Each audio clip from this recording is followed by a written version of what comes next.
Bonsoir tout le monde, je m'appelle Geneviève Bois, je suis étudiante en médecine à l'Université de Montréal. Puis je devrais en ce moment être en ma première année d'externat, sauf que j'ai pris une année sabbatique, puis maintenant j'habite à Copenhague au Danemark. Et puis je travaille à l'Université de Copenhague, à la Copenhagen School of Global Health. Si j'avais été au Québec, un plaisir de participer à tous les débats. Je me serais fait un plaisir de m'asseoir avec chacun pour discuter d'accès aux études universitaires. Mais je suis pas là, ça me fait bien de la peine. Et puis, vous avez le choix de m'écouter ou pas de m'écouter parce que en assemblée générale, vous auriez été obligé vidéo. Mais je vais quand même vous dire qu'est-ce que j'aurais dit si j'avais été là. Qu'est-ce que j'aurais fait. Qu'on pose encore et encore et encore dans ce débat-là, puis il y en a beaucoup d'autres qu'on se pose peut-être pas assez souvent. Puis une que je me dis qu'on devrait poser plus, c'est comment est-ce qu'on s'est rendu ici? Comment est-ce qu'on s'est rendu avec les frais de scolarité qu'on a actuellement, la fréquentation scolaire qu'on a actuellement? Vous êtes le produit de dizaines d'années d'investissement dans l'éducation puis dans la santé. La plupart d'entre vous, vos grands-parents ne sont pas allés à l'université. Si ça n'avait pas été d'un investissement massif il y a 40, 50, 60 ans dans l'éducation, ben vos parents ne seraient probablement pas à l'université, puis vous non plus. Le Québec a fait un grand bond en avant en ce qui trait à la fréquentation universitaire puis au taux de diplomation générale dans la population. Mais depuis ce grand bond en avant-là qu'on a fait dans les années 60 puis 70, puis un petit peu au début des années 80, ben ça stagne de plus en plus. Aujourd'hui, il y a de moins en moins d'étudiants qui vont à l'université dont les parents n'ont pas été à l'université. C'est pas parce qu'on a plafonné la quantité de gens qui vont à l'université dans le monde. Euh, puis, mais ça veut dire que maintenant, c'est à l'université, les chances sont que vos parents venaient aussi à l'université. Puis qu'on fait aucun gain au niveau de l'éducation universitaire ces temps-ci. On n'arrive pas à envoyer des nouveaux étudiants à l'université. Presque pas. Vous me direz quand même un peu, mais certainement pas assez. Pas assez pour augmenter de façon générale le niveau. Pas assez par rapport à beaucoup d'autres pays. Puis j'aimerais ça qu'on pense à ce qui se fait ailleurs, parce qu'on se compare souvent à la moyenne canadienne, on se compare souvent aux États-Unis. Puis c'est peut-être facile parce que c'est juste à côté. Mais les États-Unis sont le pays au monde avec le pire taux d'accessibilité aux études universitaires sur la planète. Est-ce qu'on veut vraiment ça, se comparer au pire? On pourrait pas se comparer, je sais pas, à la moyenne ou encore au meilleur pays pour ce qui est de l'accès aux études universitaires. Est-ce qu'on voudrait pas aller vers ça versus aller vers le pire ou puis se rassurer en disant ah mais c'est bien pire aux États-Unis. C'est pas cher au Québec étudier, c'est pas cher comparé à qui? Est-ce que vous comparez encore aux États-Unis ou est-ce que vous compareriez aux pays de l'Union européenne, aux pays de l'OCDE, peut-être aux pays, aux 12, 14, 16 pays dans le monde où est-ce que les études universitaires sont gratuites? J'habite au Danemark, puis au Danemark, l'université est gratuite pour tous. Tout le monde reçoit des bourses, peu importe le salaire de tes parents. Parce qu'ils se sont dit un jour que c'est beaucoup trop compliqué de voir exactement ce serait quoi tes besoins, puis que peu importe c'est quoi la règle des prêts et bourses, il y en a qui en auront pas besoin qui vont l'avoir, puis il y en a qui en auront besoin qui l'auront pas.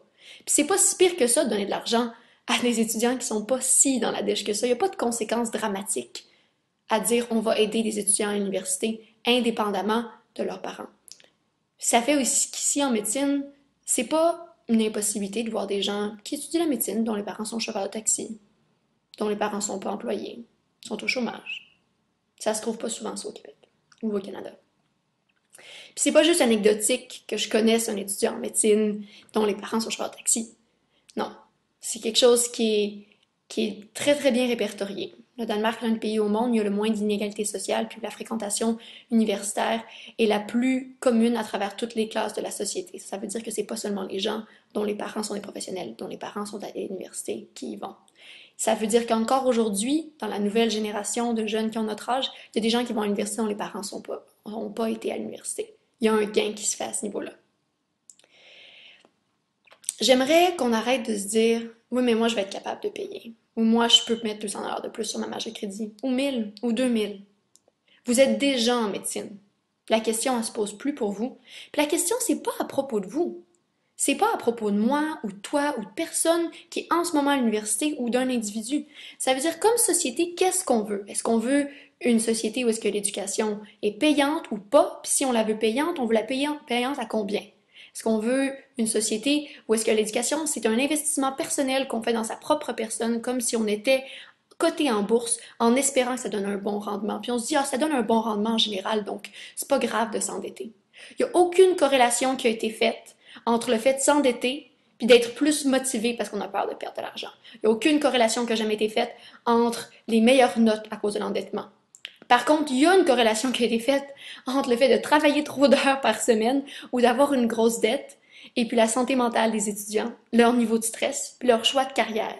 Ça veut dire qu'en médecine, les gens vont de plus en plus être poussés à choisir des spécialités de plus en plus payantes à mesure que leur dette augmente. Puis c'est quelque chose qui s'est vu dans le reste du Canada quand les frais de scolarité ont augmenté de façon drastique.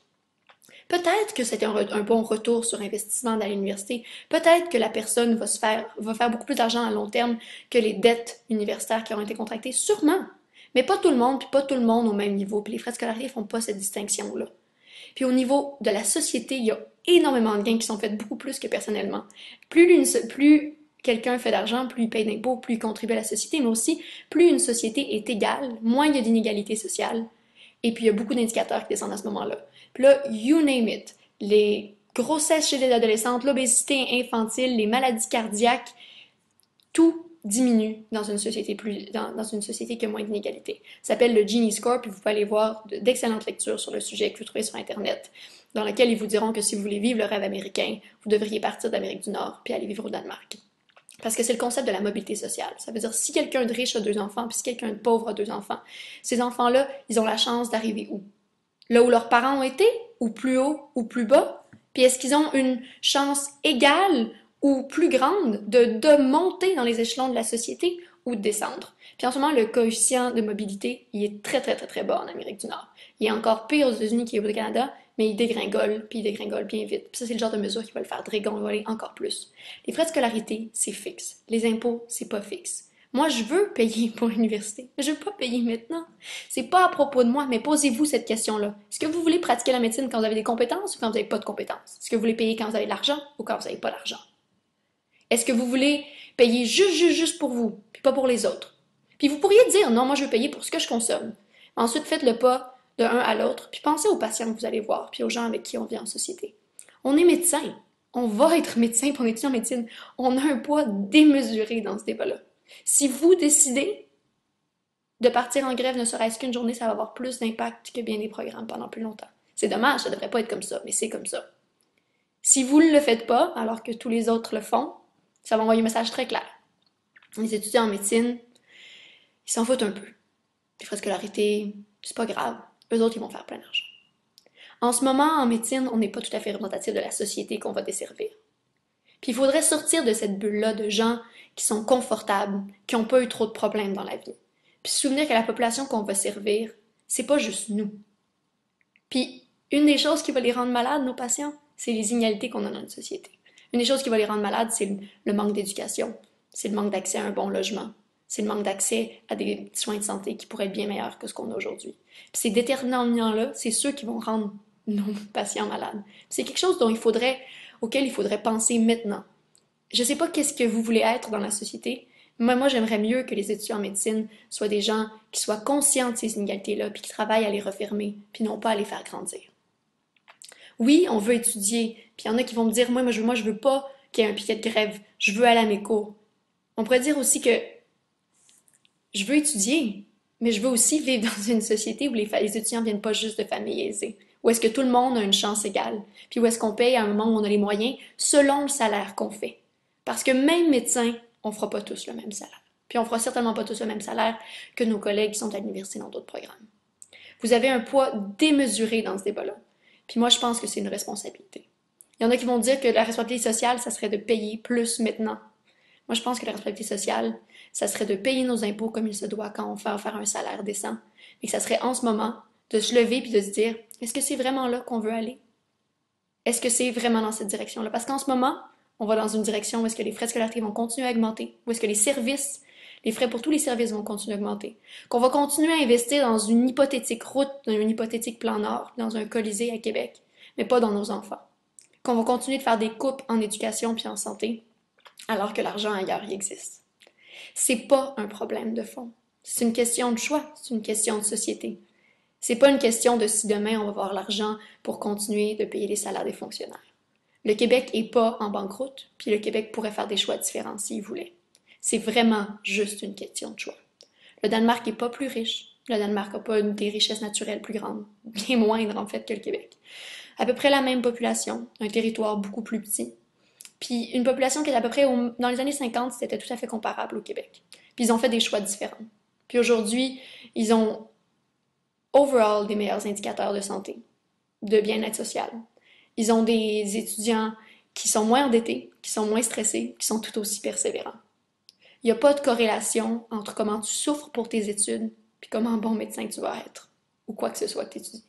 Il y a définitivement une corrélation, par contre, entre une société qui fait payer individuellement aux gens tout ce qu'ils ont besoin puis tout ce qu'ils décident de faire, puis une société qui décide de faire des choix communs et d'investir dans l'éducation de tout le monde pour qu'on puisse tous aller à l'université. Vous vous êtes rendu là, mais c'est pas tout le monde qui va se rendre là. Puis pour chaque tranche de 1000 $ qu'on va augmenter, il y a des études qui montrent que c'est 19% des moins bien nantis qui vont arrêter d'aller à l'université. C'est pas à cause que la fréquentation scolaire, la quantité de gens simplement qui restent à l'université est la même ou augmente, que de où ces gens viennent. Elle, c'est la même. Au Royaume-Uni, l'éducation était gratuite jusqu'à il y a environ 10 ans.